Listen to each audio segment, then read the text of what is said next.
Hi there. Today we are making roasted cauliflower, and this is kind of another one of those, this isn't really a recipe. In fact, so much so that we're going to measure while we're doing it, because we never measure, we go by sight on this, but I think it's good for you to have an idea of approximate measurements. Yeah, so why roasted cauliflower? Well, so it's a philosophical question. No, it really isn't. So this is a standby for us. We tend to get cauliflower when it goes on sale, because it can be, now that people eat a lot of this lower carb, and they're using cauliflower to subs for potatoes, like mashed cauliflower or cauliflower rice and that sort of thing. Cauliflowers are more expensive, and but every now and then they go on sale, and when they do, we get one or two. My all-time favorite cauliflower recipe is from Nuba, which is a restaurant, or actually several restaurants in Vancouver, and it's Lebanese, and they deep fry the cauliflower and toss it with lemon, and it is so good. Now, we don't do a lot of deep frying around here, so this you could air fry. Yeah, we could, and I did try that, and I didn't absolutely love it, but maybe I just need to tweak the recipe. But I'm happy to have roasted cauliflower. I could eat a whole head by myself, no lie. It's that good. And you can put all sorts of things on it. Today we're using sumac, which has a kind of, it's Middle Eastern spice that has a kind of, I believe it's a berry, kind of lemony sourness to it, which we like, so it's in line with that lemon cauliflower. You could use zaatar here, you could use smoked paprika, you could use any dry rub. Yeah, actually any spice that you really like. You could also use, you could probably toss a bit of lemon zest or finely chopped up preserved lemon in this. You could certainly throw whole cloves of garlic still in their skins in when we add the oil, and then roast them there, and then you pop them out, and the garlic is sweet and lovely, because roasted garlic is awesome. We're not doing that today, but there are lots of directions that you can take this. You can have a dipping sauce at the end. We don't usually. You can chop it up finer. I mean, there's so many things that you can do with it, but this is just, we're gonna do sumac, olive oil, salt, pepper in the oven. So easy.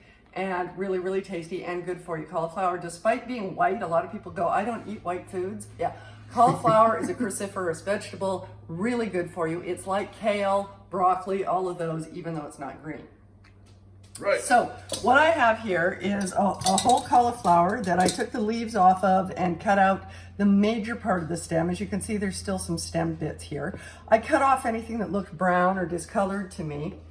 And I made them approximately the same size. Now, don't be, those of you out there who are a little anal about these things, really, don't get out your measuring tape. We're going for approximate, so they cook at approximately the same time, right? But one of the nice things about this kind of dish is, oh, hummingbird. One of the nice, dog. Hi, buddy. One of the nice things about this dish is that some bits get more done and some get less done, and every mouthful's a little bit different. I personally like the more done ones the best, but anyway, kind of like the Brussels sprout recipe we did. So what I'm going to do, we've got the whole cauliflower here minus the leaves. I honestly don't know how much olive oil, so I'm going to measure it out and go, okay, so that's a tablespoon. Let's see what that looks like.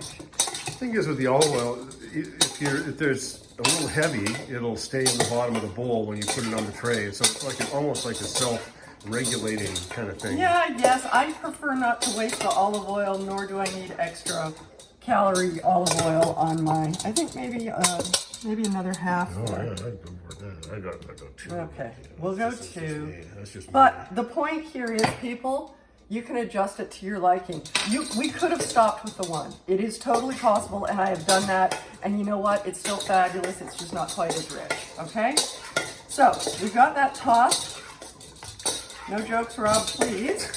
So, are you insinuating that I would make a tosser joke there? Absolutely no, was. Well, no, it wasn't really on my mind, but you know. Anyway, so now it's coated in the olive oil. And again, sumac, we usually do this by eye, but I'm gonna go and measure, and we're thinking probably about a tablespoon. Whoa! Oh, well, that's okay. And it's this pretty purple color, so I'm still stuck in there. I'm thinking a bit more. What do you think? Yeah, definitely a bit more. Say, all right. That would be like 1.5. Should we go 2? Yeah, go 2. Okay, I'm gonna give that a toss again. Nice. You know what I sometimes do with this is sprinkle some garlic powder in there too. Just some, Yeah, I'm not because a it doesn't burn like the I actual am not a garlic huge does. fan of garlic powder. I would, if I wanted garlic in this, I would do the whole cloves still in their skin. Garlic and powder is then- underrated. well, we disagree on that. Anyway, then the smell, the scent of the garlic and everything is in there while it's cooking. It's quite lovely. So I'm going to do a few grindings of black pepper. We like our stuff fairly seasoned, but you know, you can go way less on this if that's your jam. And then salt.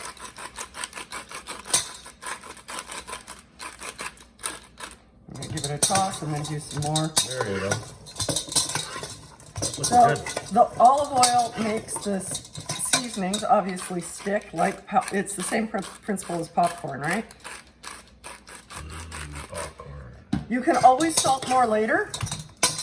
That's something I'm currently teaching Rob. You can add more salt later. So, Yes, my cardiologist agrees. yes, it's true. So I have a sheet pan here that does not have oil on it because we've already coated everything with oil. I don't feel like it's necessary. Gonna put it all on there. Big fan of the sheet pan. Such a useful thing to have in a kitchen. It is. And I'm just gonna make sure that it's all one level, right? You don't want them on top of each other. They can be close, but not on top. You don't want it steaming. And we're gonna pop it in an oven that's about 200 Celsius, which is 400 Fahrenheit. So a pretty hot oven. You could do 375. I prefer to crank that puppy up, get it in there, get all sorts of things, you know, going on, and then keep an eye on it. I can't tell you right now how long it's going to take, so you have to come back, see what it's like, and see how long it took. So we're back, and it's been 53 minutes at the 28-minute mark, so 30 minutes. I opened it up and I flipped over some of the cauliflower pieces and then popped it right back in again and let it go for till we were at 53 minutes total. And you can see how browned and lovely the little bits are just on the edge. You wouldn't want them any darker than that, but that'll be yummy. And I'm just gonna take, because we're going with the sumac lemon theme here, I'm gonna take just a little bit of lemon juice and squeeze that over the top. And you could taste here for salt and see what you think. Is it salty enough for you or not? Keep in mind that the cauliflower shrunk down while it was cooking. And so under salt initially, because as I said before, you can always add salt later. And when it shrinks down like that, you can end up with over-salted food. Ew. Ew, we don't want that, okay? Nor is it good for you. So there you go. It doesn't look like much. I'm the first to tell you that, but you know what? It's super yummy. And like I said, you can do all sorts of riffs on this, and it's good for you, it's yummy, and if you get your cauliflower on sale, it's not expensive, and yeah, it's some time in the oven, but you can do other stuff at the same time. So go ahead and make yourself some cauliflower, it's awesome.